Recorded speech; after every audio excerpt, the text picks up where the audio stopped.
Hello, today I will continue my learning path for the Cloud Architect certification, and I will start this course here, the ninth in this list, and it's about 8 hours. It's titled Logging and Monitoring in Google Cloud. Therefore, let's start immediately. It's a 16 credits course, therefore I expect there's a lot of laboratories. Yeah, we have one here, 2, 3, 4. So yeah, we have a lot of labs. Let's go. This is the course overview, and we have 1, 2, 3, 4, 5 modules. Let's go with introduction. So let's have a look here. Welcome to the two-part course on logging, monitoring, and observability in Google Cloud. The core operations tools in Google Cloud break down into two major categories: the operations-focused components and the application performance management tools. The first course is logging and monitoring in Google Cloud, which is this course, and cover the operations-focused components including logging, monitoring, and service monitoring. This course. Okay, so to make it clear, we have two major categories: operations and performances. The first course is about logging and monitoring, which is this course we started now, and is focused on components like logging, monitoring, and service monitoring. Okay. Tend to be more for personnel who are primarily interested in infrastructure and keeping that infrastructure up, running, and error-free. The second course is Observability in Google Cloud, which covers the application performance management tools, including error reporting, trace, and profiling. This course, in contrast, tend to be more for developers who are trying to perfect or troubleshoot applications which are running in one of the Google Cloud Compute products. But it isn't fair to think of these tools as belonging purely to either one of two groups. A developer would of course sometimes need access to logs and monitoring metrics, just like an operations team member might need to trace latency. This course is designed to equip cloud architects, administrators, SysOps personnel, cloud developers, and DevOps personnel with the essential skills and knowledge needed to excel in logging and monitoring your applications and workloads on Google Cloud. The prerequisites of this course are basic scripting or coding ability, Google Cloud fundamentals, core infrastructure or equivalent experience, proficiency with command line tools and Linux operating system environments.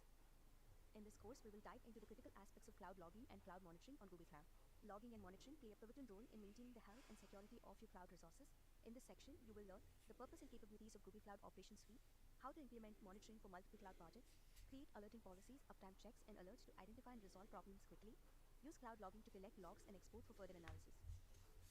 By the end of part 1, you will have a solid grasp of how to implement and manage cloud logging and monitoring solutions within Google Cloud, enhancing your skills to make. I hope the voice is not the same for the rest of the course. It's hard to understand it. Course, Introduction to Google Cloud Operations Suite. In this module, I will provide you with a quick introduction to Google Cloud Operations Suite. We will cover what it is and why it is important. Google Cloud Operations is a suite of products to monitor, diagnose, and troubleshoot infrastructure services and applications at scale. It incorporates capabilities to let DevOps, SREs, and IT Ops users operate services in a manner similar to how Google SREs operate their own services. It offers integrated capabilities for monitoring, logging, and advanced observability services like trace and profiling. Let us look at the objectives of the module in the next slide. The Operations Suite consists of three broad categories: logging. We start this section with an overview of why we need these tools, and then we'll spend a little time understanding the role of monitoring in product reliability. We will explore the significance of 4 golden rules in measuring the system's performance and reliability. We then move on to explore the products in Google Cloud Operations Suite. If you've ever worked with on-premises environments, you know that you can physically touch the servers. If an application becomes unresponsive, someone can physically determine why that happened. In the cloud though, the servers aren't yours, they're Google's, and you can't physically inspect them. So the question becomes, how do you know what's happening with your server or database or application? The answer is by using Google's integrated observability tools. In this this slide, we will dive a little deeper to understand the 4 distinct recurring user needs for observability. The first one is visibility into system health. Users want to understand what is happening with their application and system. They rely on a service that provides a clear mental model for how their application is working on Google Cloud. They need a report on the overall health of systems. The services should help answer questions such as, are my systems functioning? Or do my systems have sufficient resources available? Error reporting and alerting. Users want to monitor their service at a glance through healthy and unhealthy status icons or red and green indicators. Customers appreciate any proactive alerting, anomaly detection, or guidance on issues. Ideally, they want to avoid connecting the dots themselves. Efficient troubleshooting. Users don't want multiple tabs open. They need a system that can proactively correlate relevant systems and make it easy to search across different data sources like logs and metrics. If possible, the services need to be opinionated about the potential cause of the issue and recommend a meaningful direction for the customers to start their investigation. It should allow users to immediately act on what they discover. For instance, a metric indicating insufficient quota should be accompanied by a button that increases the quota. The last and final one is improved performance. Users need a service that can perform retrospective analysis, generally help them plan intelligently by analyzing trends and understand how changes in the system affect its performance. Let's begin with monitoring. Monitoring is the foundation of product reliability. It reveals what needs urgent attention and shows trends in application usage patterns, which can yield better capacity planning or generally help improve our application clients' experience and lessen their pain. In Google's Site Reliability Engineering book, which is available to read at landing.google.com/sre/books, monitoring is defined as collecting, processing, aggregating, and displaying real-time quantitative data about a system such as query counts and types, error counts and types, processing times, and server lifetimes. And at landing. Collecting, processing, aggregating, and displaying real-time quantitative data about a system. Okay. google.com/sre/books. Monitoring is defined as collecting, processing, aggregating, and displaying real-time quantitative data about a system such as query counts and types, error counts and types, processing times, and server lifetimes. An application client normally only sees the public side of a product, and as a result, developers and business stakeholders both tend to think that the most crucial way to make the client happy is by spending the most time and effort on developing that part of the product. However, to be truly reliable, even the very best products still must be deployed into environments with enough capacity to handle the anticipated client load.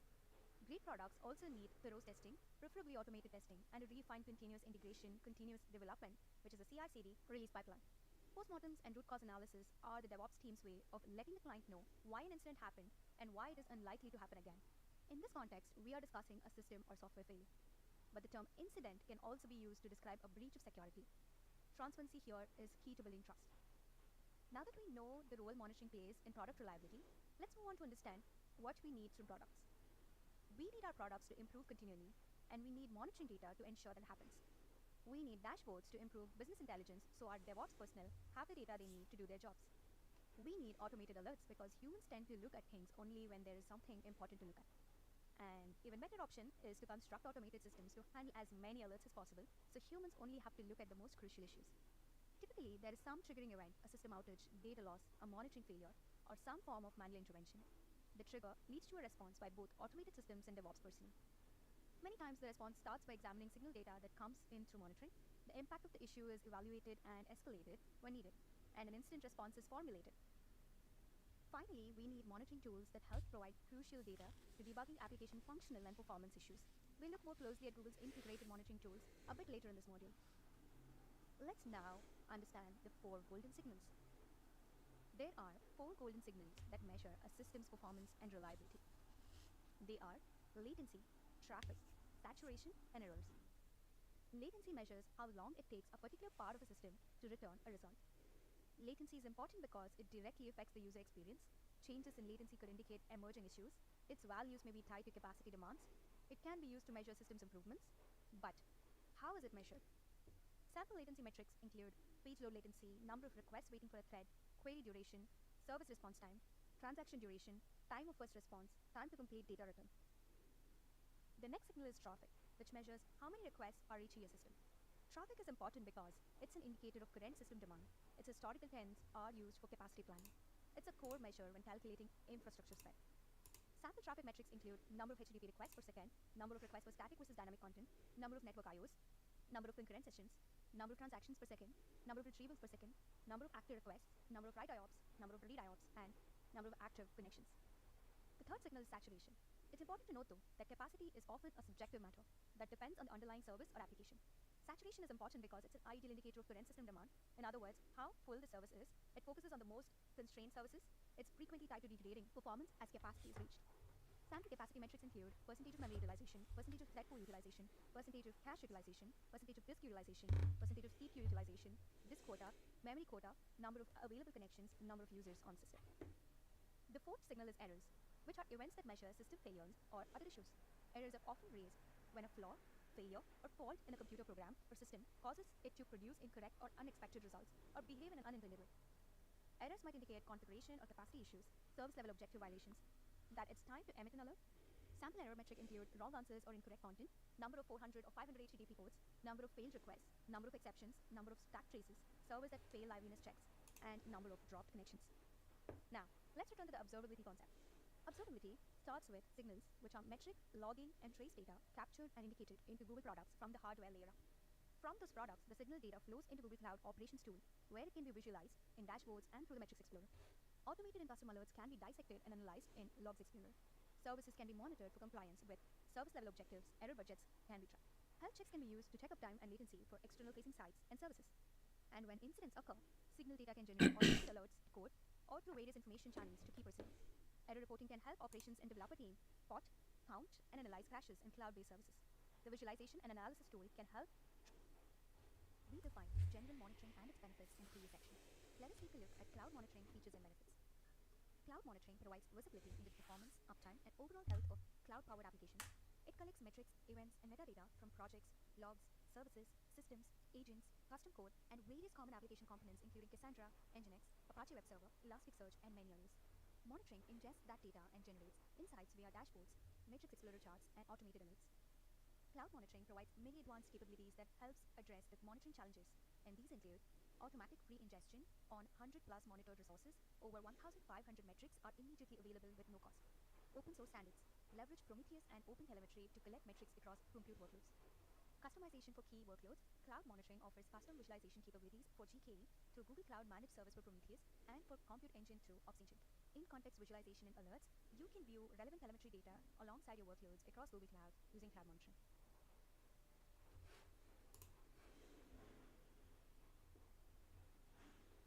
The next service we will explore is cloud logging. Google's cloud logging allows users to collect, store, search, analyze, monitor, and alert on log entries and events. Automated logging is integrated into Google Cloud products like App Engine, Cloud Run, Compute Engine VMs running the logging agent, and GKE. Cloud logging also provides massive features that makes managing and exploring tons of logs easier. These include automatic easy logging. Just a quick difference. General monitoring and its benefits in the previous section. Let us take a look at cloud monitoring features and benefits. Cloud monitoring provides visibility into the performance, uptime, and overall health of cloud-powered applications. It collects metrics. So it collects ingest metrics. Instead, cloud logging allows to collect, store. Analyze, monitor, and alert on log entries and events. Automated logging is integrated into Google Cloud products like App Engine, Cloud Run, Compute Engine VMs running the logging agent, and GKE. Cloud logging also provides massive features that makes managing and exploring tons of logs easier. These include automatic easy log ingestion, immediate ingestion from Google Cloud services across your stack, gain insights quickly, tools like error reporting, log explorer, and log analytics let you quickly focus from large sets of data. Customize routing and storage, route your logs to the region or service of your choice for additional compliance and business benefits. Leverage audit and app logs for compliance patterns and issues. Like I mentioned earlier, logging has multiple aspects such as collection, analysis, export, and retention. Cloud logging enables you to automatically collect cloud events and configuration changes. You can aggregate and centralize logs at an organizational level, project level, and folder level based on your needs. Most log analysis starts with Google Cloud's integrated logs explorer. Logging entries can also be exported to several destinations for alternatives or further analysis. Export log data as files to Google Cloud Storage or as messages to PubSub or into BigQuery tables. PubSub messages can be analyzed in real time using custom log or stream processing technologies like Dataflow. BigQuery allows analysts to examine logging data through SQL queries, and archive log files in cloud storage can be analyzed with several tools and techniques. Log-based metrics can be created and integrated into cloud monitoring dashboard, alerts, and service SLOs. Finally, default cloud retention in cloud logging depends on log type.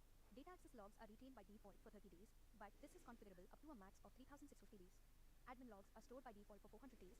Alternatively, you can also export logs to Google Cloud Storage or BigQuery to extend retention. Let us next look at a few use cases. A developer would love to get started quickly, thus we have out-of-the-box collection of system metrics and logs and integration into popular logging SDKs and libraries.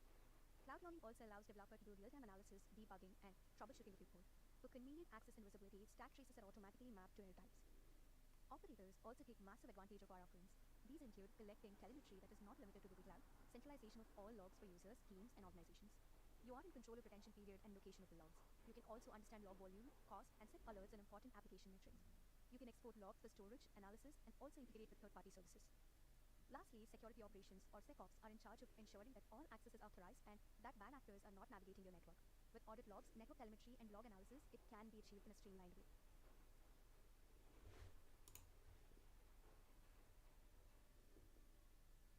The next service we will explore is error reporting. Error reporting counts, analyzes, and aggregates the crashes in your running cloud services. Error reporting enables you to perform a lot of advanced functionalities that ensures your application runs smoothly. These include real-time processing. Application errors are processed and displayed in the interface within seconds. Quickly view and understand errors. A dedicated page displays the details of the error, bar chart over time, list of affected versions, request URL, and link to the request log. Instant notification. You do not have to wait for your users to report problems. Error reporting is always watching your service and instantly alerts you when a new application error cannot be grouped with existing ones. It also helps you to directly jump from notification to the details of the new error. Crashes in most common languages are exceptions which are not caught and are handled by the code itself. Its management interface displays the results with sorting and filtering capabilities. A dedicated view shows the error details, time chart, occurrences, affected user accounts, first and last seen dates, and a clean exception stack trace. You can also create alerts to receive notifications on new errors.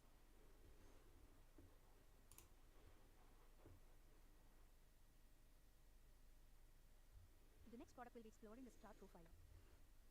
CloudTrace is a tracing system that collects latency data from your distributed applications and displays it in the Google Cloud Console. Trace can capture traces from applications deployed on App Engine, Compute Engine VMs, and Google Kubernetes Engine containers. Performance insights are provided in near real time, and Trace automatically analyzes all of your application's traces to generate in-depth latency reports to surface performance degradation. Trace continuously gathers and analyzes trace data to automatically identify recent changes to your application's performance. Now, you can analyze changes to applications' latency profiles through Google Cloud Console and on Android devices. Using the latency reports feature, you can view performance insights in near real time.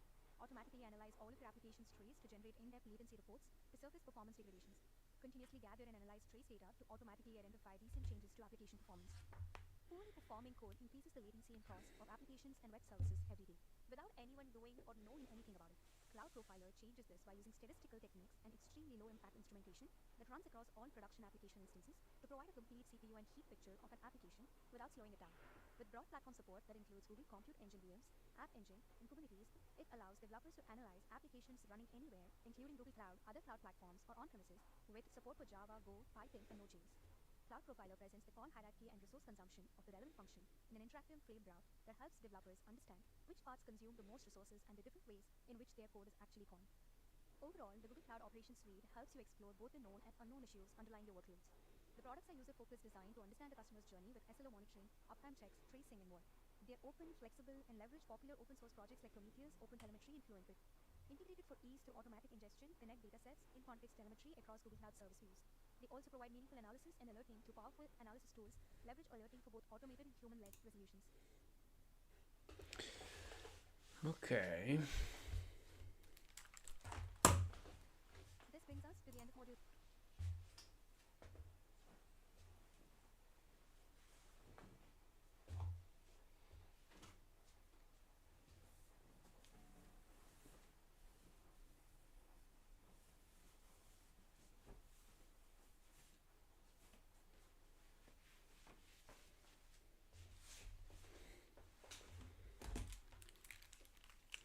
Now we'll have a quiz. In this module, we've explored the core operation tools in Google Cloud, including cloud logging, cloud monitoring, error reporting, and application performance tools such as Cloud Profiler and CloudTrace. Now that we have a foundation, let's move on to explore various tools in greater detail. So quiz time, 75% on 4 questions. Users have reported that an application occasionally returns garbage data instead of intended results, but you have been unable to reproduce this problem in your test environment. Which tool might be of best help?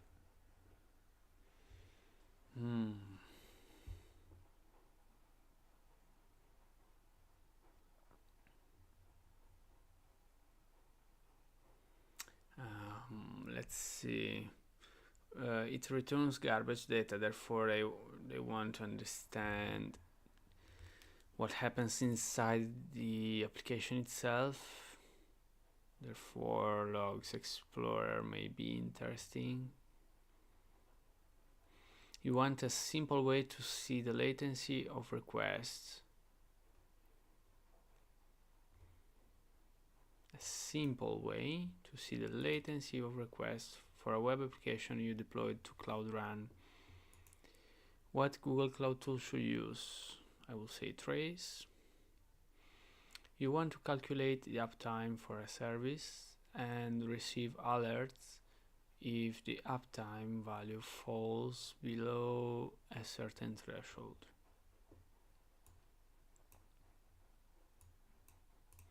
Which tool will help you with this requirement? So uptime, I will say Cloud Monitoring.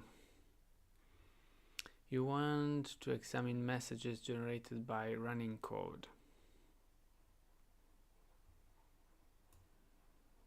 Which tool might be best for doing this?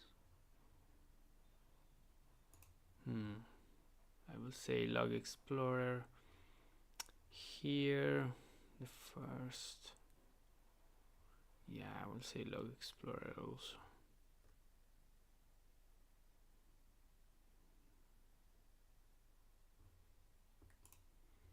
Let's see.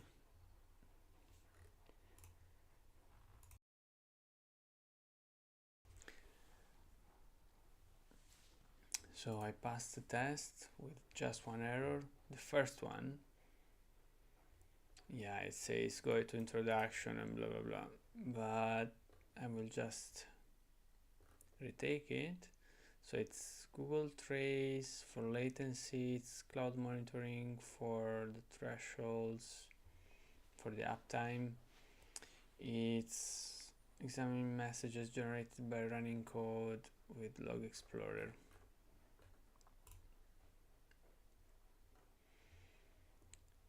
Message generated by running code, Log Explorer, latency trace, garbage data, it's one I want to retake, and here we have the uptime, which will monitor with Cloud Monitoring. Therefore, it's not Logs Explorer.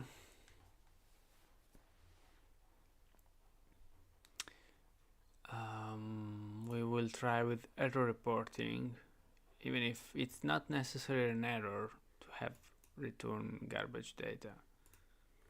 But yeah, let's see if this is the correct answer for them, and then maybe we can criticize it. Yeah, I do not agree, like maybe I'm not getting the question or the significance of the others, but yeah, let's go. Let's spend a little time talking about how Google Cloud helps you monitor critical systems. Monitoring is all about keeping track of exactly what's happening with the resources that we launch inside of Google Cloud. In this module, so this will be a whole a module dedicated to monitoring, only monitoring. let's spend a little time talking about how Google Cloud helps you monitor critical systems. Monitoring is all about keeping track of exactly what's happening with the resources that we launched inside of Google Cloud. In this module, let's take a look at options and best practices as they relate to monitoring project architectures. It's important to make some early architectural decisions before starting monitoring. We'll differentiate the core IAM roles needed to decide who can do what as it relates to monitoring. Just like architecture, this is another crucial early step. We'll examine some of the default dashboards created by Google and see how to use them appropriately. We will create charts and use them to build custom dashboards to show resource consumption and application load. And we will define uptime checks to track liveliness and latency. We will also cover the purpose of using MQL for monitoring. MQL should be Then we explore this concept in detail query language. as we advance with the rest of the module. The DevOps Resource and Assessment (DORA) research program defines monitoring as the process of collecting, analyzing, and using information to track applications and infrastructure in order to guide business decisions. Monitoring is a key capability because it gives you insight into your system and your work. Like we mentioned earlier in Module 1, monitoring is the foundation of product reliability. It reveals what needs urgent attention and shows trends in application usage patterns, which can yield better capacity planning and generally help improve an application client's experience and reduce their problems. Okay, so we'll have some examples of monitoring architectures now. Let's learn more about some common monitoring architectural patterns. A typical cloud monitoring architecture includes three layers: a data collection layer, a data storage layer, and a data analysis and visualization layer. A data collection layer collects metrics, logs, and traces from cloud-based systems. In cloud monitoring, the data collection layer includes Google Cloud services such as GKE, Google Kubernetes Engine, GCE, Google Compute Engine, App Engine, etc. A data storage layer stores the collected data and routes to the configured visualization and analysis layer. In cloud monitoring, this layer includes the cloud monitoring API that helps triage the metrics collected and be stored for further analysis. A data analysis and visualization layer. This layer analyzes the data collected to identify problems and trends and presents the analyzed data in a way that is easy to understand. In cloud monitoring, this layer comprises of various features within cloud monitoring, such as dashboards to visualize data, uptime checks to monitor applications, alerting policies to configure alerts, and notifications to notify of events that need immediate attention. One of the most common uses of cloud monitoring is platform monitoring. Black box monitoring of the platform enables users to get visibility into the performance of their Google Cloud services. With Google Cloud, this is enabled by default, and system metrics are automatically collected without any user efforts. Google Cloud Monitoring is the recommended solution for platform monitoring. System metrics from Google Cloud are available at no cost to customers. These metrics provide information about how the service is performing. Over 1,500 metrics collected across more than 100 Google Cloud services automatically. For example, Compute Engine reports over 25 unique metrics for each virtual machine instance. However, if customers, example in traditional enterprise cohorts, are using third-party products for monitoring and want to aggregate their Google Cloud metrics into those partner products, they can use Cloud Monitoring API to ingest these metrics. For applications or workloads deployed in GKE, many customers prefer a Prometheus-based solution for monitoring. We fully embrace that monitoring approach and provide customers a new way to leverage Prometheus-based monitoring using Google Managed Prometheus or GMP. GMP is a part of cloud monitoring, and it makes GKE cluster and workload metrics available as Prometheus data. It can ingest monitoring data exposed in Prometheus format. It supports PromQL compatible query language and has natively integrated the Prometheus expression browser and Prometheus compatible rule evaluation. For application workloads in GKE, we recommend that customers use Google Managed Prometheus. For applications or workloads deployed in Compute Engine, customers should use Cloud Ops Agent to collect in-process metrics and to collect metrics from third-party applications that run in your VMs. Ops Agent today supports more than 30 plugins for different open source and ISV software, along with a collection of richer and more fine-grained metrics at the OS level for Windows and Linux. The Ops Agent is based on OpenTelemetry standards, so custom applications developed by customers can leverage OTEL client libraries for instrumenting their code and generate the needed telemetry. The Ops Agent can collect these custom metrics and make them available in cloud monitoring as well. While this ecosystem of third-party plugins will continue to expand, if users need support for other software products or services, consider using a partner product like Datadog or New Relic. If you choose to use partner products, they can collect system metrics from the Google Cloud Platform by using the native API-based integrations. With Google's partner Biplane by Medora, you can export monitoring and logging data from both on-premises VMs and other cloud providers such as Amazon Web Services, Microsoft Azure, Alibaba Cloud, and IBM Cloud into Google Cloud. The diagram shows how cloud monitoring and Biplane can provide a single pane of glass for a hybrid cloud. This architecture has several advantages. In addition to monitoring resources like VMs, Medora has built-in deep integration for over 150 popular data sources. There are no additional licensing costs for using Biplane. Biplane metrics are imported into monitoring as custom metrics, which are chargeable. Likewise, Biplane logs are charged at the same rate as other cloud logging logs. Okay. We have explored a few architecture patterns. Let us next explore how you can.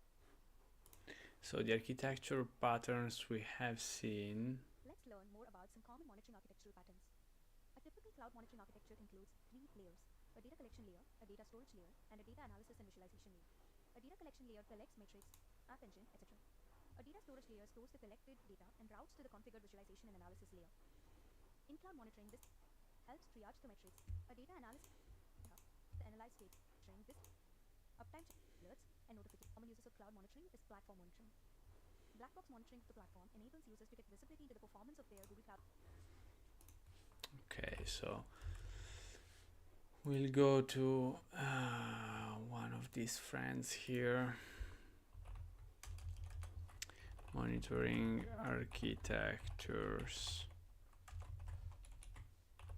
Black box.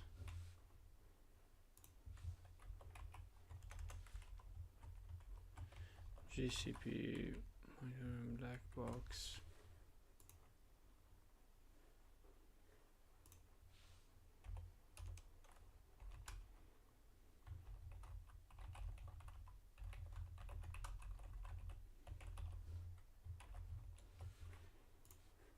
Cloud services. So automatically collect Google system metrics from Google monitoring is the recommended. So this one looks like monitoring only the platform layer. Therefore, everything like about applications and higher layers of significance will not be included in these monitoring activities. This basically allows to have a look at the platform components which are working, how they're working. So if we're using Google Cloud, JKE or GCE, we can see the instances that are active, and without knowing exactly what happens to the application inside, we can know if the machine is working, the virtual machines provided by these platforms. Solution for platform monitoring. System metrics from Google Cloud are available at no cost to customers. These metrics provide information about how the service is performing. Over 1,500 metrics collected across more than 100 Google Cloud services automatically. For example, Compute Engine reports over 25 unique metrics for each virtual machine instance. However, if customers, example in traditional enterprise cohorts, are using third-party products for monitoring and want to aggregate their Google Cloud metrics into those partner products, they can use Cloud Monitoring API to ingest these metrics. Okay, so we had also some details about the costs. So in general, they collected without any cost, but if we want to ingest them and share with third-party tools, then we will need to use the storage and API. What the fuck, why it's called like that? Well, the Cloud Monitoring API. So we use it to ingest these metrics into our storage solutions, and from there we can visualize and analyze them. I imagine that this has a cost, as we are already using some more tools other than the collection, automatic collection. API to ingest these metrics. For applications or workloads deployed in GKE, many customers prefer a Prometheus-based solution for monitoring. So application monitoring.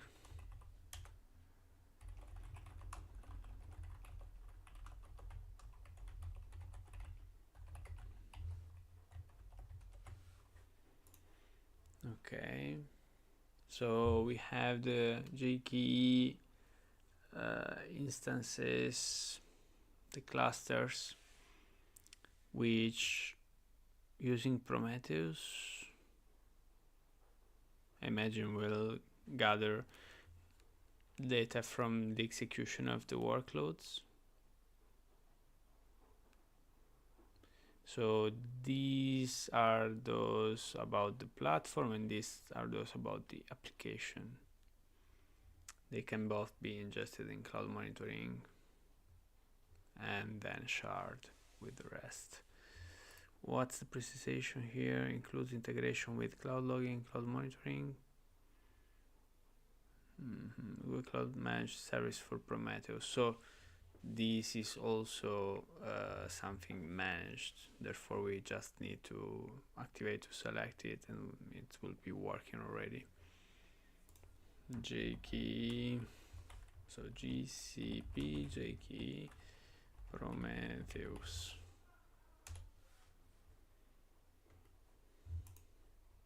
Google Cloud Managed Service for Prometheus. Manage multi-cloud cross-project solution for Prometheus metrics. It lets you globally monitor and alert your workloads using Prometheus without having to manually manage and operate Prometheus at scale.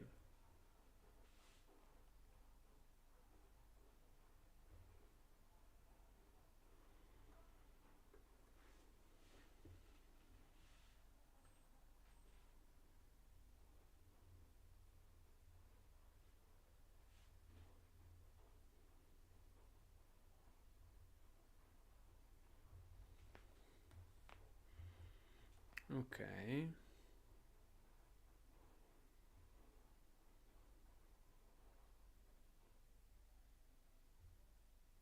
So we have these Prometheus-based collectors, which will allow Cloud Monitoring to ingest this data.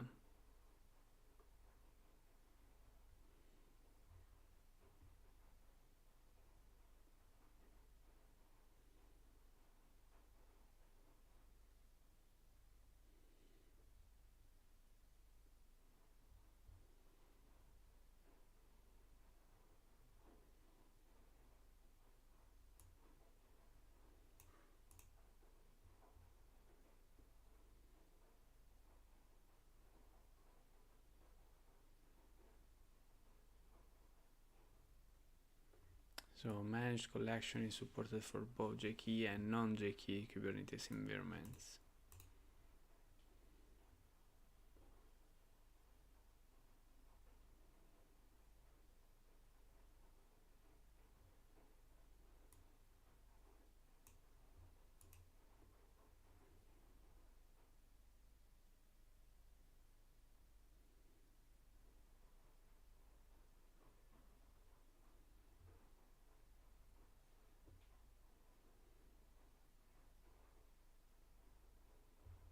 Okay, so we can also configure it to receive data from Compute Engine and Cloud Run.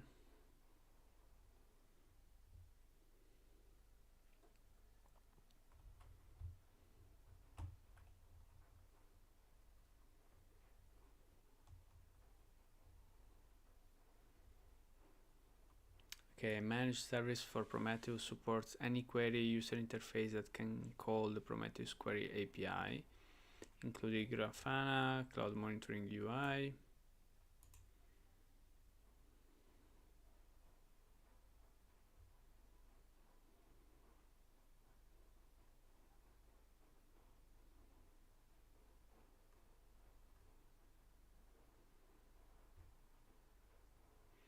All managed service for Prometheus data is stored for 24 months at no additional cost.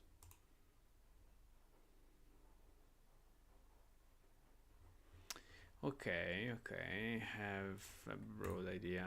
Embrace that monitoring approach in Prometheus and workload it can in Prometheus format, with query language, compatible rule evaluation. We recommend that customers should use cloud ops agent. Okay, then we have application monitoring in GC with ops agents.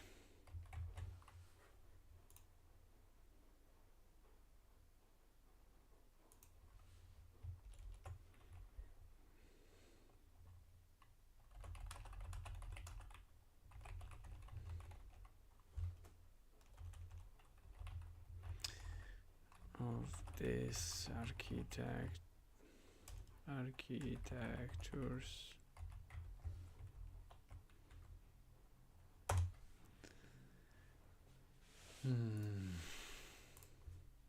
To collect in-process metrics and grain metrics at the OS level for Windows and Linux. The ops agent is based on OpenTelemetry standards, so custom applications developed by customers can leverage OTEL client libraries for instrumenting their code and generate the needed telemetry. The ops agent can collect these custom metrics and make them available in cloud monitoring as well. While this ecosystem, we have explored. Okay. Therefore, let's see here what comes out from this comparison.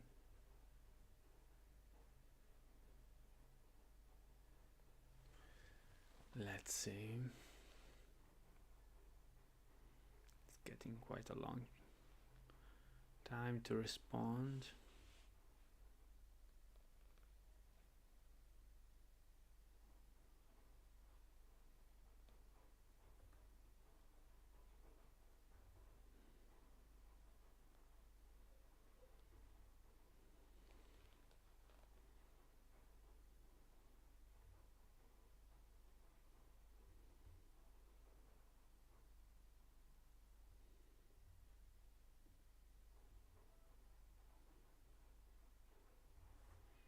Okay, so I already read the thinking here, the thinking process. Let's continue. We have explored a few architecture patterns. Let us next explore how you can monitor multiple projects from a single project by using metric scope. When you go to monitoring settings for a project, you can see that the correct metric scope only has a single project in it, the one it is currently viewing. When you create a Google Cloud project, that project hosts a metric scope and becomes the scoping project for that scope. It stores the alert. I will need to go. Let us next explore how you can monitor multiple projects from a single. We have explored a few architecture patterns. Let us next explore how you can monitor multiple projects from a single project by using metric scope. When you go to monitoring settings for a project, you can see that the correct metric scope only has a single project in it, the one it is currently viewing. When you create a Google Cloud project, that project hosts a metric scope and becomes the scoping project for that scope. It stores the alerts, uptime checks, dashboards, and we have explored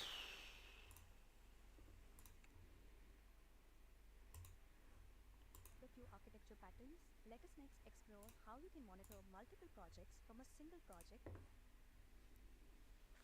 When you go to monitoring settings for a project, you can see that the current metric scope only has a single project in it, the one is currently viewing. When you create a Google Cloud project, that project hosts a metric scope and becomes the scoping project for that scope. It stores the alerts, uptimes, checks, dashboards, and monitoring groups that you configure for the scope. For example, if you create a staging project and the access monitoring for the staging project. This happens for every project you create. Each project creates a metric scope for itself and configuration for itself. But what if you want to centralize how data is stored and how it's accessed? Since it's possible for one metric scope to monitor multiple projects, and also a project can be monitored from only a single metric scope, you will have to decide which relationship will work best for your organization, culture, and this particular project. Let us explore option 1, where every project is monitored locally in that project. The advantages for this approach: clear and obvious separation for each project. If the project contains development related resources, project resources and monitoring resources all in the same place. It's easy to automate since monitoring becomes a standard part of the initial project setup. Whereas the disadvantages are in the application is larger than a single project, you will have limited visibility into application performance. Therefore, strategy B, single metric scope, is used for monitoring large units of projects. You can add multiple projects to an existing scope. Now monitoring data for all projects in that scope will be visible. This will let you create dashboards showing resources from all the projects in the scope, or alerting policies that apply to resources in multiple projects as long as they're in the metrics scope. Note that the recommended approach for production deployment is to create a dedicated project to host monitoring configuration data and use the metrics scope to use up for the projects that have actual resources in them. This way, should the project not be necessary anymore and get delayed, the monitoring configuration for all the other projects won't be. The advantages of this approach is that the single pane of glass that provides visibility into the entire group for related resources of projects. It also helps compare non-prod and prod environments easily. The disadvantages of this approach is anyone with permission to access cloud monitoring will be able to see metrics for all environments. Monitoring in prod is typically divided among different teams. This approach will not preserve that separation, although the metric data and log entries remain individual projects, and user who has been granted the role monitoring viewer will have access to the dashboards and have access to all data by default. This means that a role assigned to one person on the project applies equally to it by the metric scope. Remember, metric scope only affect and control Google Cloud resources related to cloud monitoring. Other tools covered in this course, such as cloud logging, error reporting, and application performance management, are strictly project-based and do not rely upon the configuration of the metric scope or monitoring AM. Wow, fuck, I was concerned about reading in the last part. Optionally, create monitoring. Oh shit, man. Create monitoring projects for a wide perspective.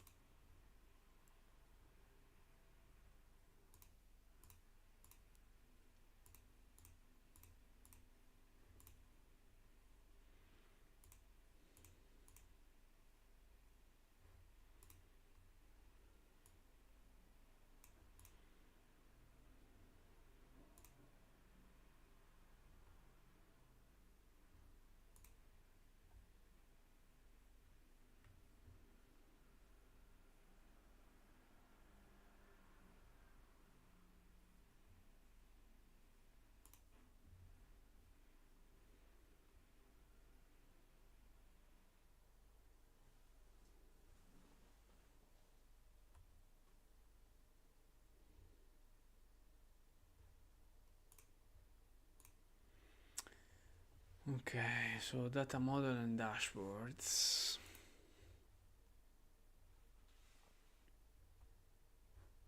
In this section, we'll explore more on the monitoring data model and see how we can visualize these metrics as charts in a dashboard. In general terms, monitoring data is recorded in time series.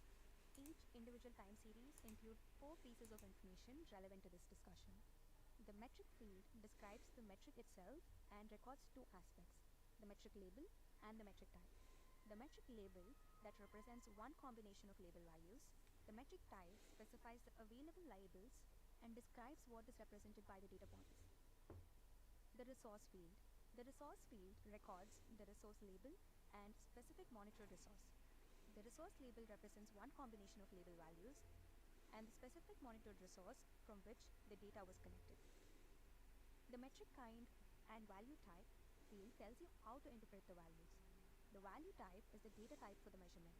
Each time series record the value type for its data points. For measurements consisting of a single value type at a time, the value type tells you how the data is stored.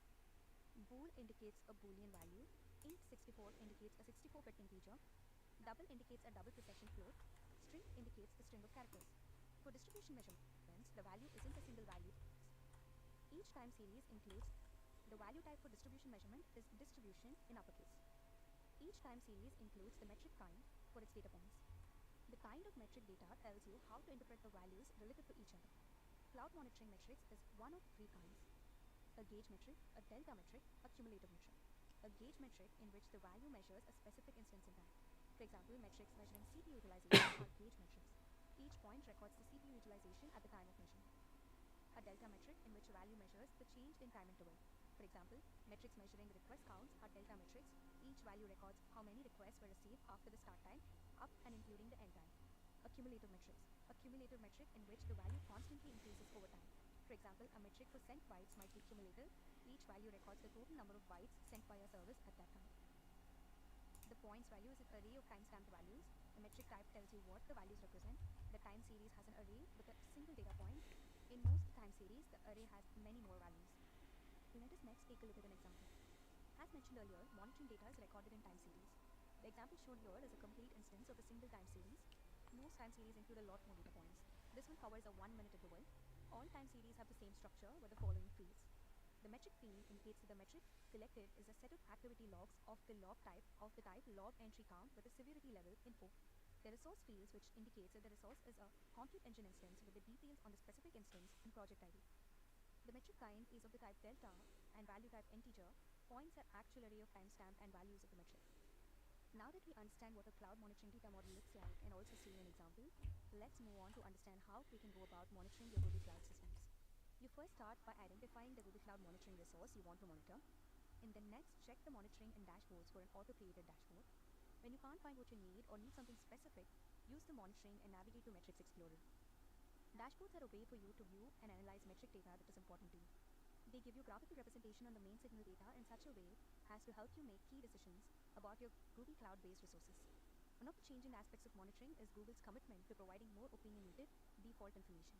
Google Cloud sees that your project contains Compute Engine VMs or a GKE cluster, so monitoring auto-creates dashboards for you that radiate the information that Google thinks is important for those two resource types. As you add more resources, Google will continue to add more default dashboards. These dashboards form a great monitoring foundation on which you can build. You can also use the dashboard builder to visualize application metrics that you are interested in. You can start the chart type and filter the metrics based on your requirements. Frequently, the easiest way to start chart creation is to build an ad hoc chart with Google's Metric Explorer. Metrics Explorer lets you build charts for any metric collected by your project. With it, you can save charts you create to a custom dashboard, share charts by their URL, view the configuration for charts as JSON. Most importantly, you can use Metrics Explorer as a tool to explore data that you don't need to display long-term on a custom dashboard. As seen on this slide, the Metrics Explorer interface consists of three primary regions: a configuration region where you pick the metric and its options, the chart that displays the metric, the display panel where you can configure the axis, set the threshold, and more. You display a chart by specifying both what data should display and how the chart should display. Metric. To populate the chart, you must specify at least one pair of values, the monitored resource type, and the metric type. You can reduce the amount of data returned for a metric by specifying the filter. Filtering removes data from the chart by excluding time series that don't meet your criteria. The resource is fewer lines on the chart and hopefully a better signal to noise ratio. When you click in the filter field, a panel that contains a list of criteria by which you can filter appears. In broad strokes, you can filter alignment function and the min alignment period. The min alignment period determines the length of time for subdividing the time series. For example, you can break a time series into 1 minute chunks or 1 hour chunks. The data in each period is summarized so that display are line is important. And enter plain text and template in the legend alias field. When you add a template, you can add an expression that is evaluated Add a legend template.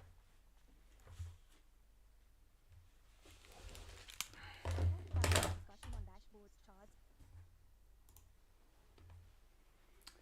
Okay, therefore now we have another video about query metrics, which are performed with MQL and PromQL. So I'm familiar with MQL, I'm not sure about PromQL. Let's have a look. Then after just one another video, we will have the laboratory. And the Metrics Explorer. Let's examine a more versatile way of interacting with metrics by leveraging the query languages, such as monitoring query languages, commonly referred to as MQL and PromQL. Cloud monitoring supports two query languages, MQL and PromQL. MQL is an advanced query language and provides an expressive text-based interface to cloud monitoring time series data. By using MQL, you can retrieve, filter, and manipulate time series data. PromQL provides an alternative to the Metrics Explorer menu-driven and monitoring query languages interface for creating charts and dashboards. You can use PromQL to query and chart cloud monitoring data for the following resources: Google Cloud services like GKE and Compute Engine that write metrics described in the list of cloud monitoring system metrics. User-defined metrics like log-based metrics and cloud monitoring user-defined metrics. Google Cloud Managed Service for Prometheus, the fully managed multi-cloud solution for Prometheus from Google Cloud. For more information about managed service, including support for PromQL, see Google Cloud Managed Service for Prometheus documentation. You can also use tools like Grafana to chart metrics data ingested into cloud monitoring. Available metrics include metrics from Managed Service for Prometheus and cloud monitoring metrics documented in the lists of metrics. There are a few examples of when you can use MQL. Create ratio-based charts and alerts, perform time shift analysis, compare metric data week over week, month over month, year over year, etc. Apply mathematical, logical, table operations and other functions to metrics. Fetch, join, and aggregate over multiple metrics. Select by arbitrary rather than pre. Then make advanced in functions. Operations are linked together by using the common pipe idiom, where the output of one operation becomes the input of the next. Linking operations make it possible in Linux command line. You can fetch metrics and apply operations by using MQL. For a more advanced example, suppose you build a distributed web service that runs on Compute Engine VM instances and use Google Cloud load balancing. You want to analyze error rate, which is one of the SRE's golden signals. You want to see a chart that displays the ratio of requests that return HTTP 500 responses to the total number of requests, that is, the request failure ratio. The load balancing.google codes. This query uses an aggregation expression built on the ratio of two sums. Count of saves that turn represent 500. You can use queries by navigating to Metrics Explorer and simply click the code button. You can use the radio button to switch between MQL and PromQL. Another monitoring component before we wrap this module is uptime checks. Uptime checks can be configured to test the availability of your published services from locations around the world, as you can see on the slide. The type of uptime check can be set to HTTP, HTTPS, or TCP. The resource you can check are App Engine application, a Compute Engine instance, a URL of a host, or an AWS instance or load balancer. For each uptime check, you can create an alerting policy and view the latency of each global location. Uptime checks can help us ensure that our externally facing services are running and that we aren't burning our error budgets unnecessarily. Here is an example of an HTTP uptime check. The resource is checked every minute within a 10-second timeout. Uptime checks that do not get a response with this timeout period are considered failures. So far, there is 100% uptime with no outages. Uptime checks are easy to create. In monitoring, navigate to uptime checks and click Create Uptime Check. Give the uptime check a name or a title that is descriptive. Select the uptime check protocol, the resource Okay, appropriate information. so I imagine we'll do this in the lab. Therefore, let's see, this lab is not too long, but maybe the single tasks are quite long. Configure the resource project. Oh, I see, so we'll have multiple projects. Okay. In each project, we'll have to create some servers to deploy something. Create a metric scope and link the two worker projects into it. Okay. Then create a configure monitoring groups. Create and test the uptime check. Create a custom dashboard. Great, let's go. So this will be a huge lab actually. We have a lot of preparation. Open link in incognito window. Let's go. So let's just go here. So now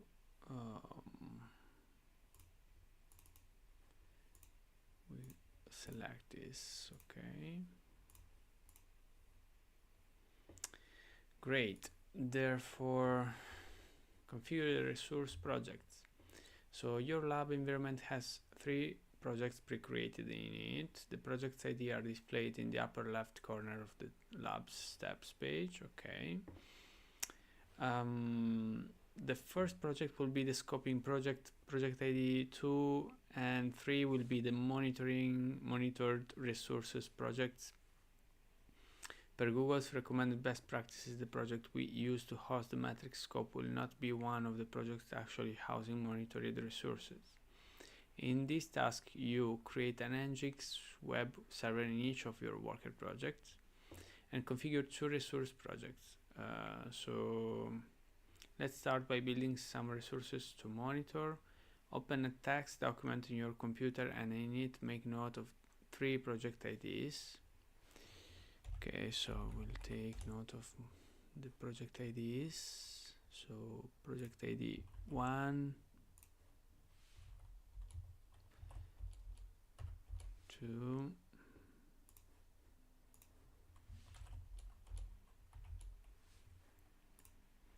and 3.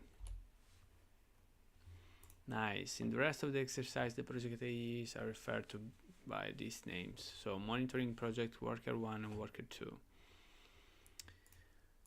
Nice. In the Google Cloud Console page, use the project drop down near the upper left corner to switch to the worker 1. Remember, it is the project with the ID you labeled worker 1 in the text file you created in step 1. If you don't see all 3 project, type quick labs. Okay, so click Compute Engine VM instances in the worker 1.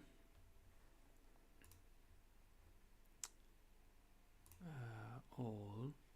Nice. Therefore, worker 1 is the one finishing in 65 CA5. This one.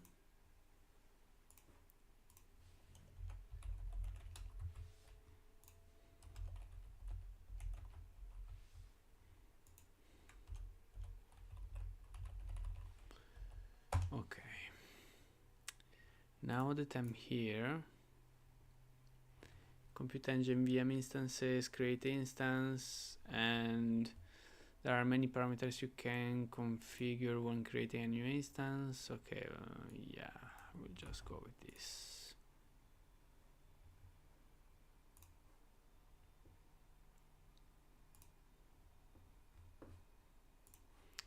So let's create an instance called worker1 server. US East 1, US East 1D, E2, E2 medium.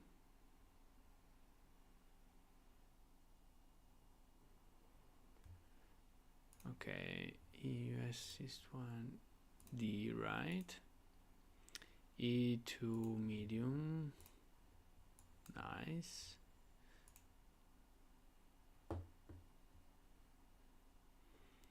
New 10 GB balanced persistent disk OS Debian 11. I mean, we have Linux 12 here.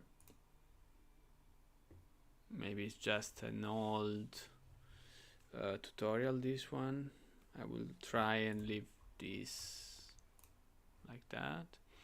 Firewall, allow HTTP traffic.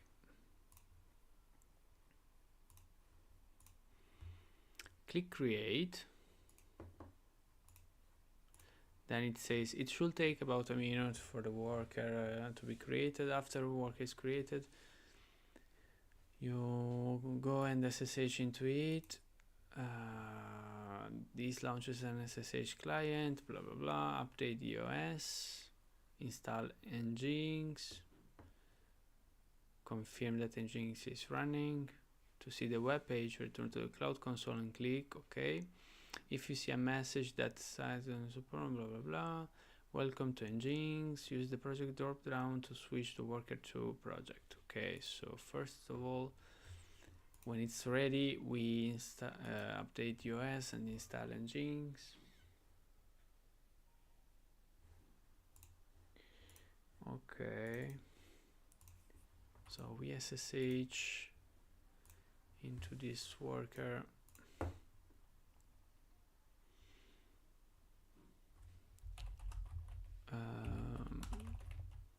Oh, sorry, update. Okay.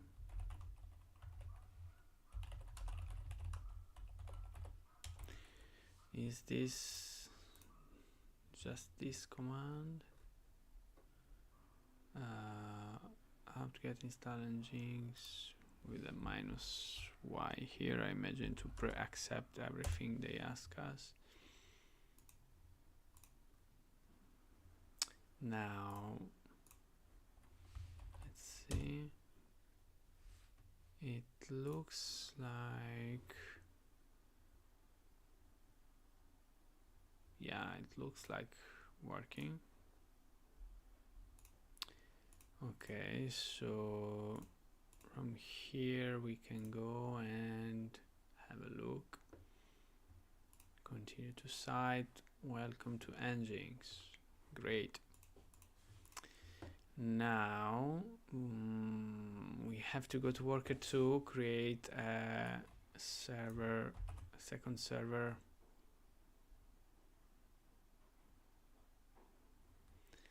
Okay, therefore this is worker 1. Worker 2 finishes in C8. C8E5A, which is this one. We create an instance.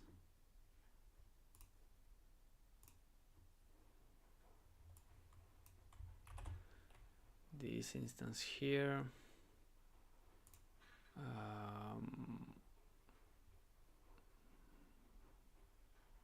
Okay, we'll put this tone like this. Yeah, the same here. Networking allow HTTP. We create it. We SSH into it.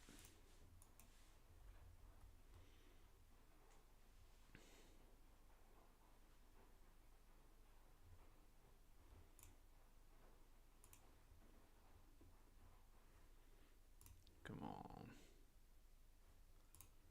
Okay, so now we have a second SSH window. SSH2.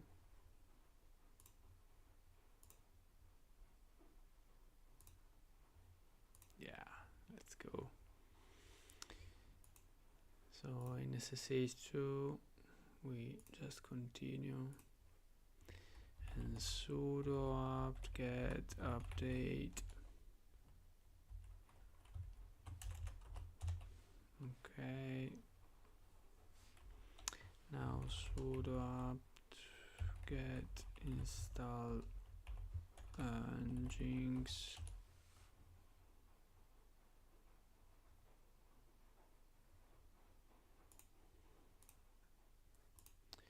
Use the project drop down to switch back to worker 1, navigate to VM instances, copy the external IP. Fuck you, can you tell me before that?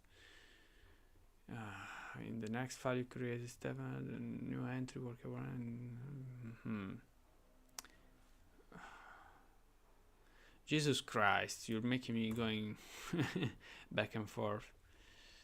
I will do now a copy of this vacuum instructors. You did a really bad job here. And let's go here to worker 1.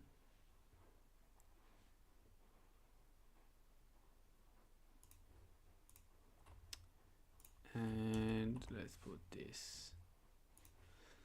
Okay, now we finished this section. Check my progress. Great, I think we finished the biggest part of this lab, and we still have, we used only 10 minutes. So create a matrix scope and link the two worker projects into it. There are a number of ways you might want to configure the relationship between the host project and doing the monitoring and the projects being monitored. In general, you're going for multiple projects being centrally monitored approach. Then it's recommended that the monitoring project contains nothing but monitoring related resources. That's exactly the approach taken here. Configure the central monitor link to the worker 1 and 2 projects. So we go to the monitoring project. So the monitoring project is 5786.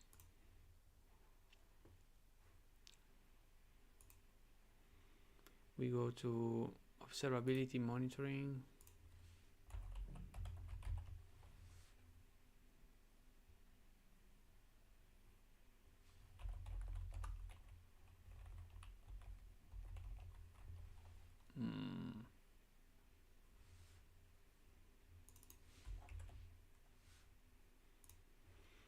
I think that this is kind of an old, yeah, it's an old tutorial. So create metric scope, add GCP projects. Yeah, let's go. Click select, add projects.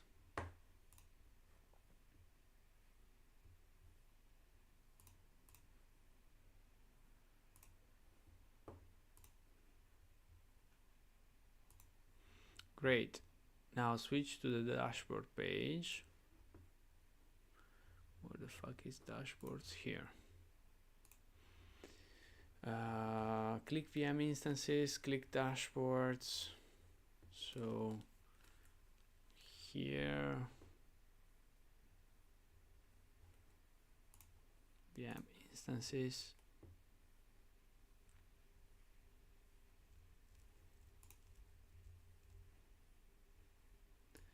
Take a few minutes and explore the dashboard. Now click dashboards and take a few minutes to explore the other available dashboards, especially infrastructure summary. Okay, so this is lab instance.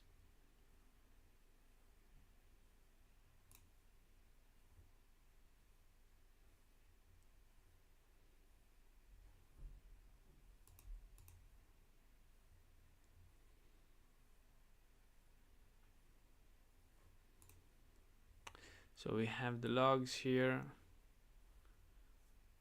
which having a strange time.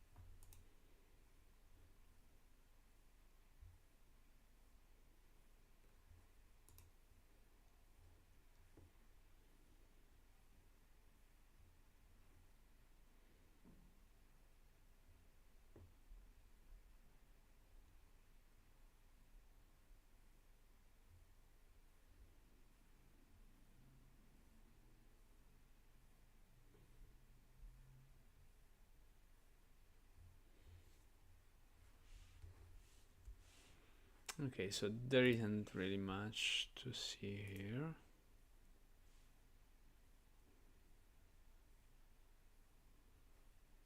Other than CPU utilization.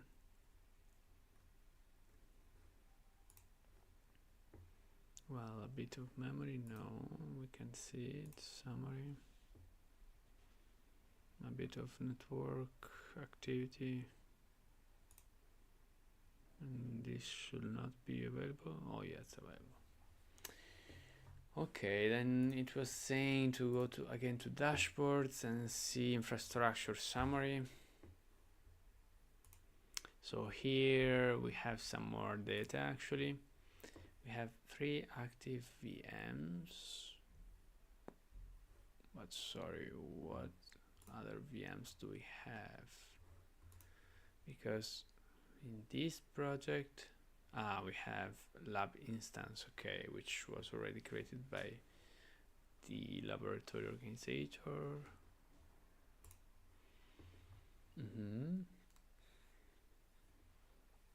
All in US East 1. Okay, so here we have the instances and traffic, the disk. Nice. So what happens if I click here and explore data? Bad. Let's see top VMs by CPU. Okay, so now it makes kind of more sense. Add query. Okay, select a metric. Nice. From QL, MQL. Okay. Nice. Now let's proceed with the next task. Task 3, create and configure monitoring groups. Cloud monitoring lets you monitor a set of resources together. A single group can then be linked to alerting policies, dashboards. Each metric scope can support up to 500 groups and up to 6 layers of subgroups. Groups can be created using a variety of criteria, including labels, regions, and applications. You add a label component front end, for example, to each of the web servers as a way to track your servers that are externally facing. In this case, it also allows you to easily add them to the same group. In this task, you assign labels to the web servers to make them easier to track, create a resource group and place the servers into it, create a subgroup just for the front-end dev servers, assign labels to your web servers to make them easier to track. So we go to dashboard, we switch to worker 1, okay. So for each instance, or the working instance, we go to settings, edit, manage labels, add labels, component front end, and stage dev.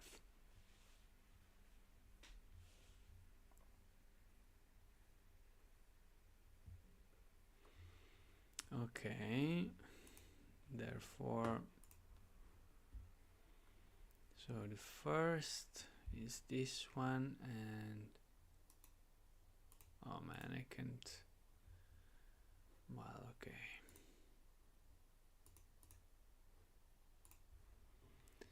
So I go to this,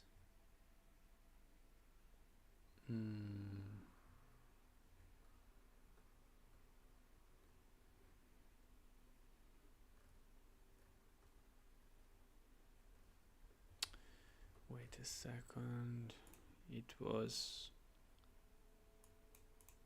okay, edit, just edit like this. Manage labels, component front end, and stage dev.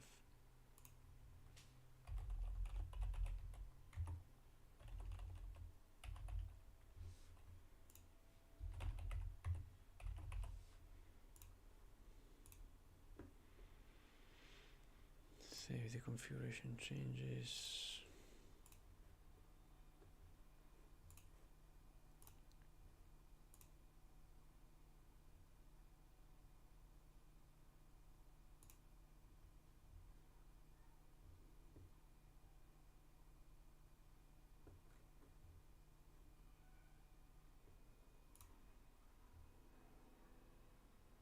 Jesus, man.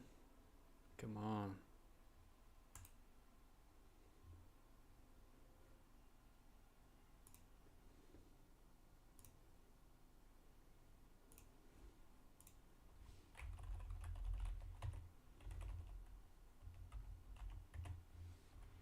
Component front end, and the other was stage test.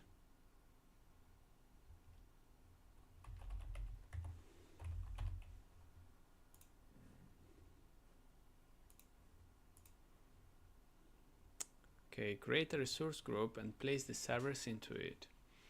So we go to monitoring project, observability, monitoring, navigate to groups, create group, front-end servers, type tag component equals front-end. So we go to this, we select monitoring. Don't we have monitoring here? Monitoring.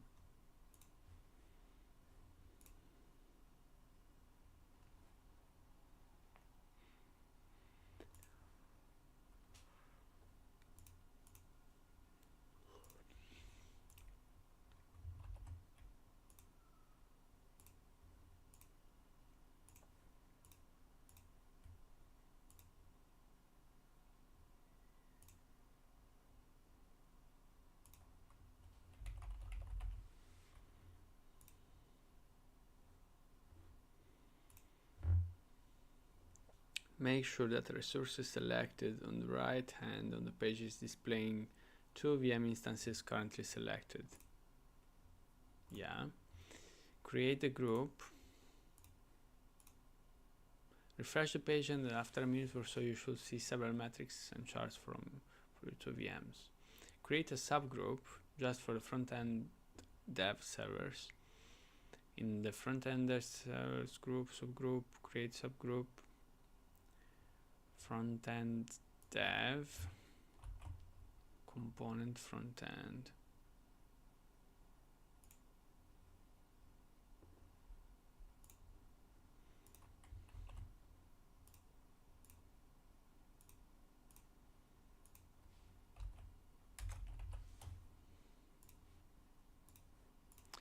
It says again,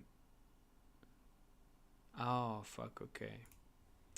So where is that subgroup?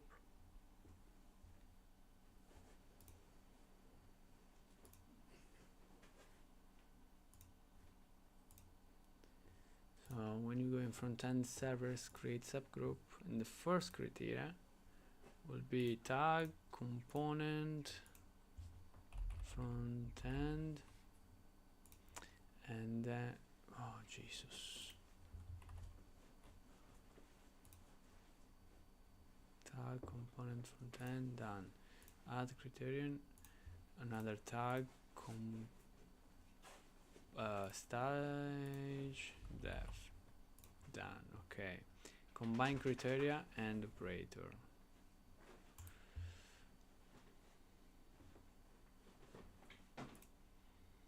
Okay, so click down for the first criteria, create. Okay, check my progress. Now we should be done with this task. Let's see.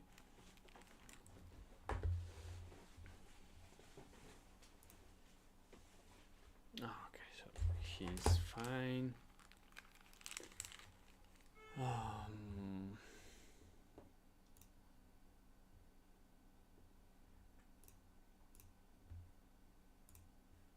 Nice. Check my progress again. Man, please create a resource group with desired configuration. Front-end dev, front-end servers.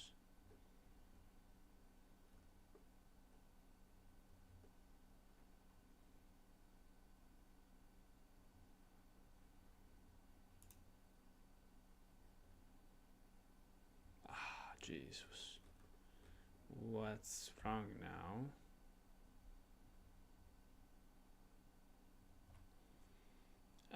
Maybe... No, we did everything. Front end. And front end dev.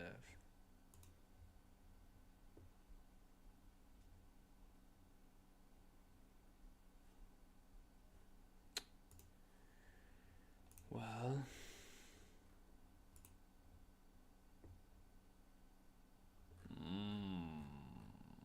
this is so bad. I don't want to be stuck here. What the fuck? Edit group.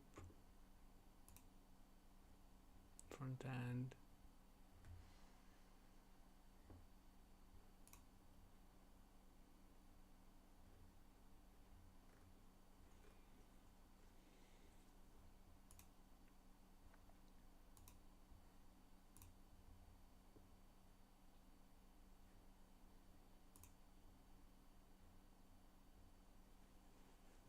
What the fuck?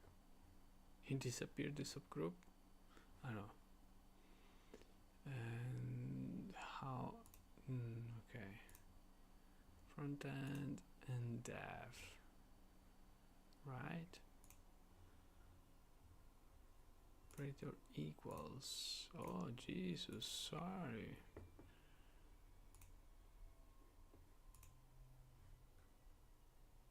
Equals, my god.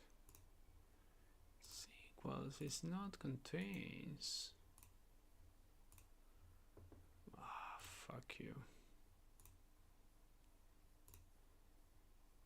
Here too. It's equals is not contains.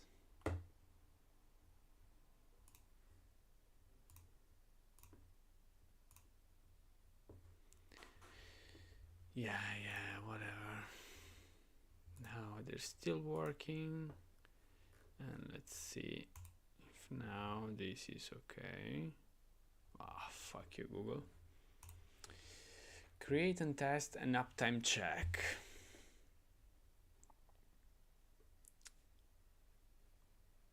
Okay. So in the monitoring section of your monitoring project, click uptime checks. Create uptime check. So this is something that I had the possibility to do in other cases.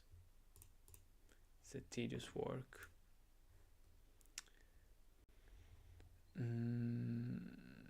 Okay, HTTP instance group front end servers path 1 minute.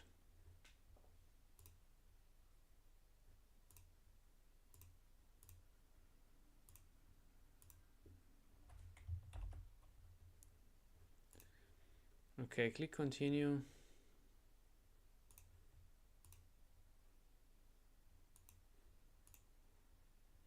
If you like, in the alter notification channel, drop down use notification channel to add your email. I don't care. Click continue. Set title, and is this okay? Click test and verify a 200 response. Yeah, great. In the list, click your new. Okay, so click create. Wait a few minutes and refresh. The dashboard populates information about the check, results, explore the charts and data. On the right side of the page in the configuration box, copy the check ID, value and paste it in your notes text file. You should read front-end server uptime.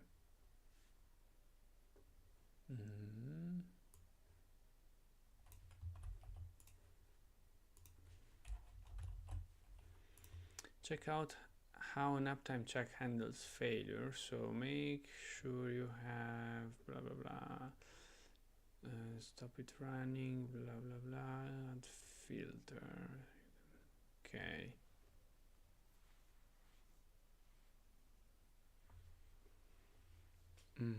Well, what? Can cloud monitor alert us all? So navigate to Metric Explorer, check past, and click apply, add a filter. Logs Explorer, blah blah blah, observability. Okay. So create a custom dashboard. There will be times when the humans running a Google Cloud system want to investigate its status. This may be related to creative capacity planning or perhaps in response to an alert.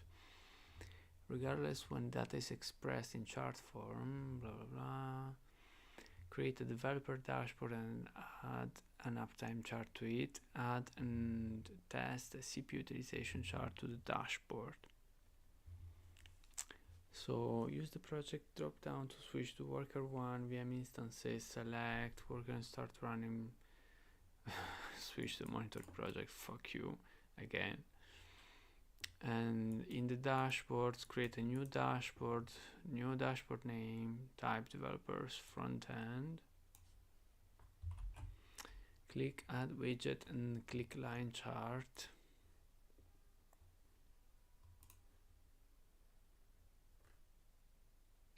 Wait.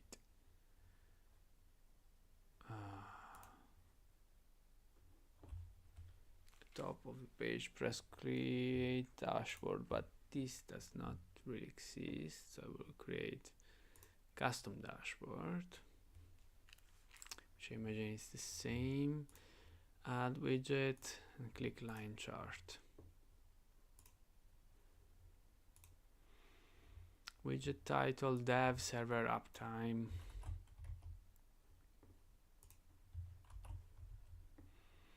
Select the metric VM instance subject checked past.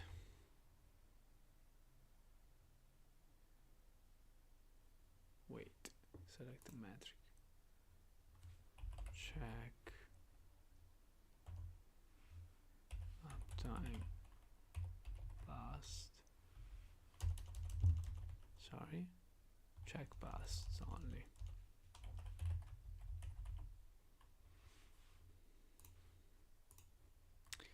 Okay, check past, apply.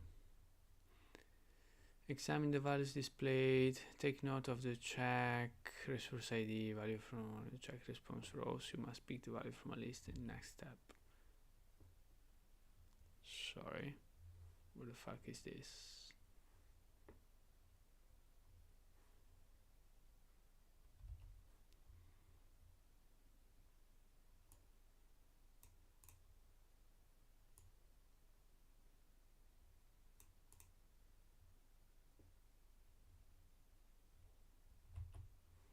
Okay, so table.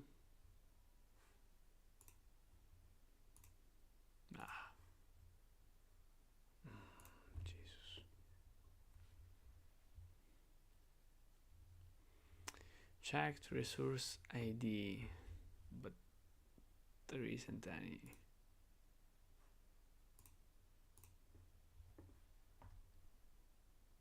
Oh my god.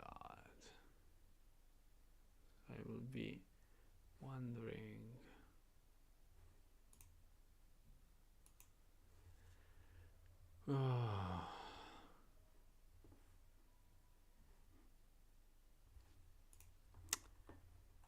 Add filter.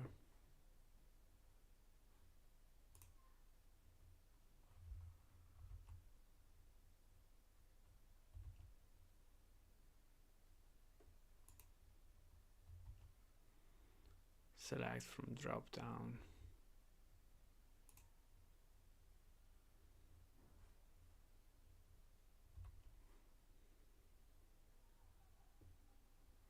For aggregation, select configure aligner.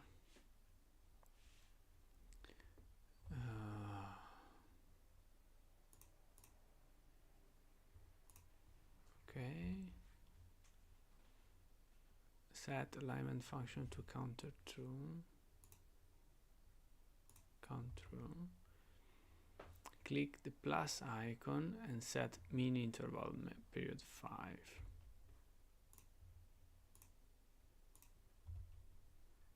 Click apply. So let's see if we just add. Oh jeez, it's the same.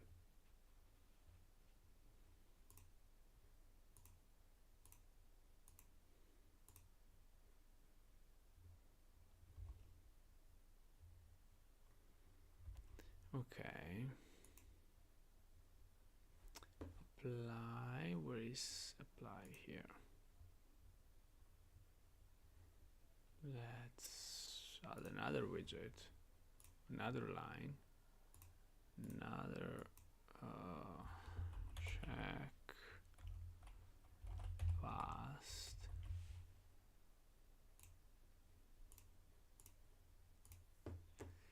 Let's just add another instance. This one. Count through. Mean interval 5. Apply. Yeah, this the second one, and will be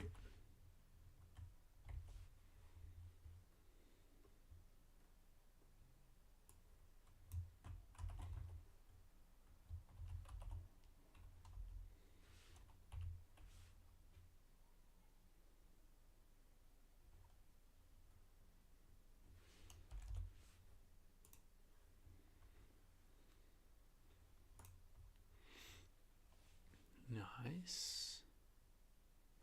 For aggregation, select computer liner. Okay. Now add and test the CPU utilization chart to the board. My god.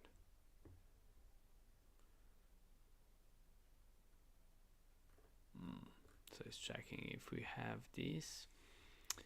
So now add another chart, add widget, and click line, select a metric, CPU utilization, and apply.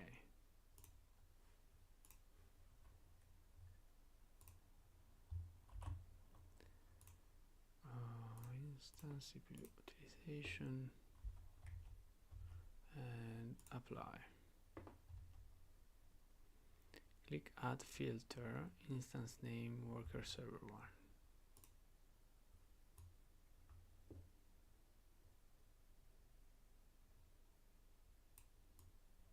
What?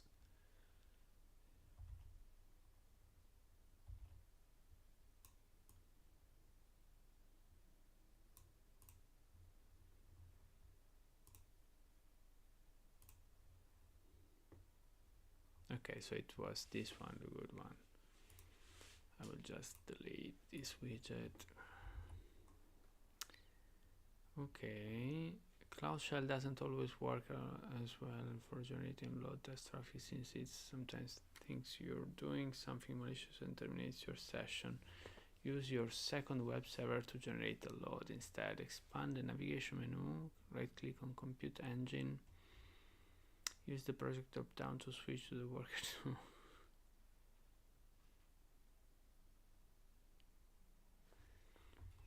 Okay.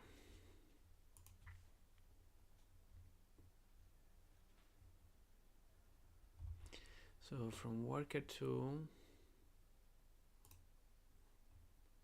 which was this one, we go to our compute engine.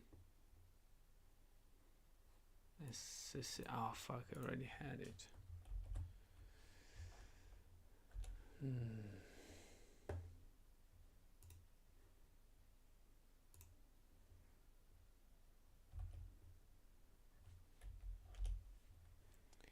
Okay.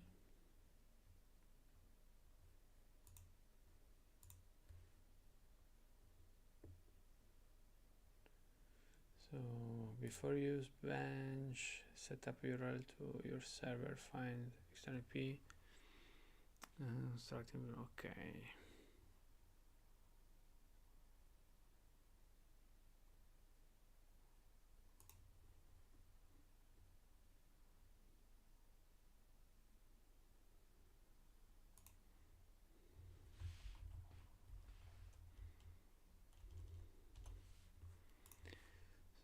the worker one IP address was this one, so we save this URL, and then using Apache bench we send some requests. Once bench finishes, wait a minute or so and then execute.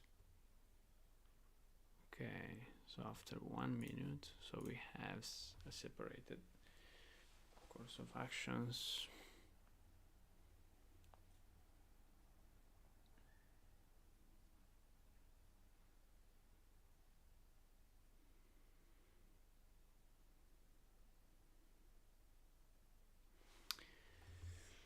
Nice, okay.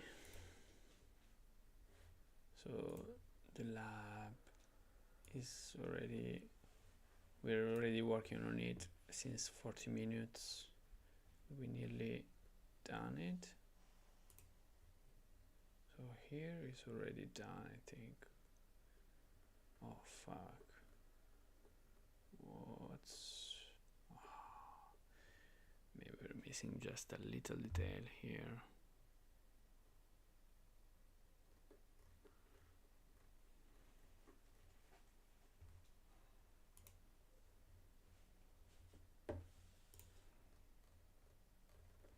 So the part about the Apache, it's not very important.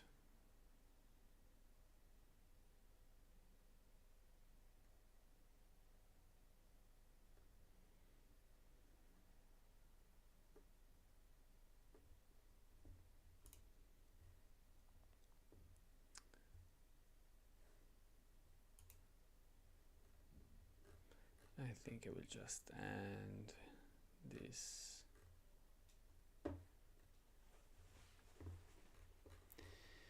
It may take me years to understand what's missing here. So create a custom dashboard. Start, so we go to dashboards, create dashboard, developers front end.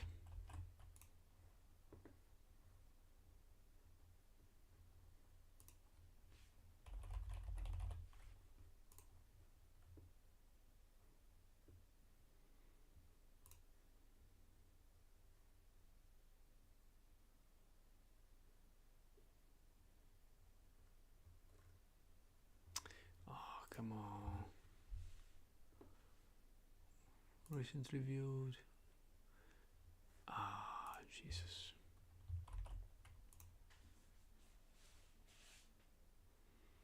Let's see if now it's taking it.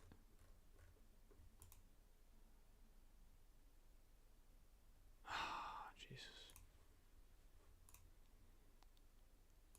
Okay, dashboard, developers front end. And we have this and this here. Let's see if it was just the order of the dashboards widget. No. Dev server uptime. Dev server uptime. Select, it will have check passed. Click apply.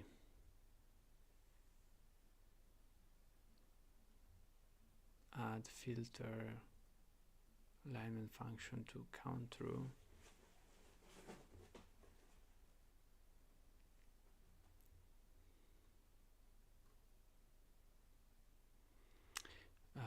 Let's see, for aggregation, select configure aligner.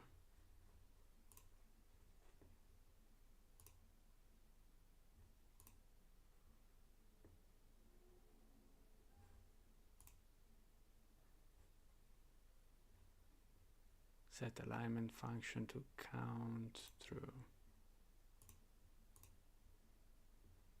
Apply. And let's see if now it's taking it. Oh, Jesus Christ, I hate you.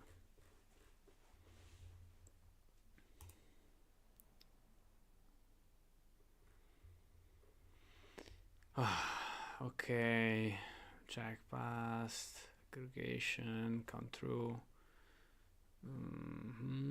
line chart, instance CPU utilization, apply, click filter. It's missing the filter maybe. Name, worker 1. But fuck, this can't be the point.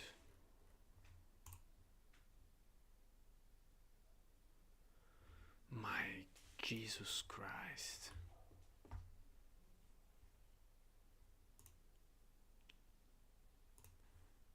Oh, I don't know what to do anymore. Is this the right project? Yes.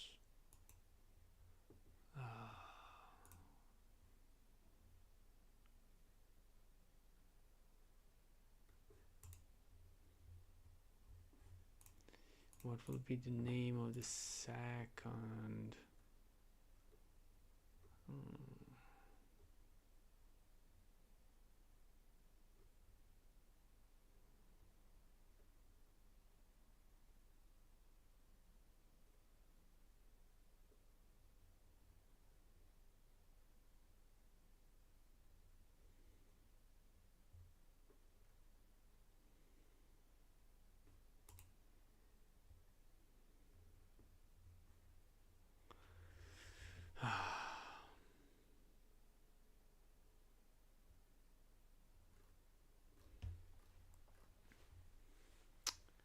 I will end this lab and fuck this shit.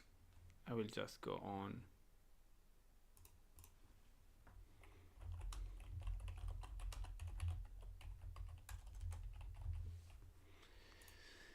Put negative feedback. So let's continue. Oh, what it's saying? I finished my lab. That's a wrap. In this module, you learned how to use cloud monitoring to view metrics for multiple cloud projects, explain the different types of dashboards and charts that can be built, Yeah, whatever. SQL for monitoring. So now I can close all of this. Okay. Let's see. So we have 3 questions, 66%. You want to be notified if your application is down. What Google Cloud tool makes this easy? Uptime check. What is the name of the project that hosts a metric scope? Monitoring.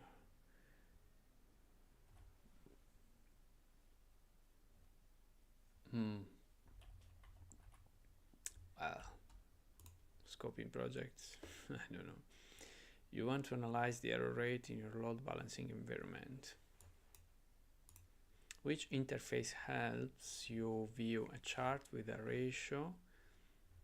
Which interface helps you view with a chart with showing 500 responses to all responses?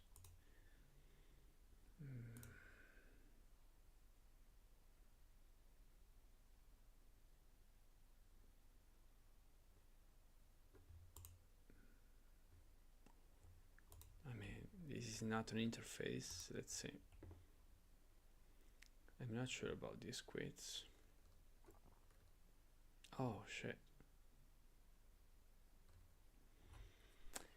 So this was kind of whatever question. This was interesting. So let's retake it. Scoping project. Uptime check.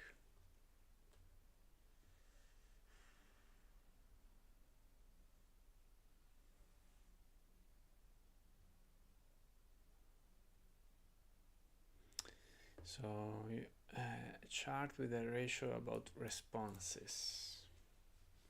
500 responses, which are errors, service not available. Maybe uptime check again. Jesus Christ. So application, you want to be notified if application is down. Uptime check. Here is the scoping project MQL.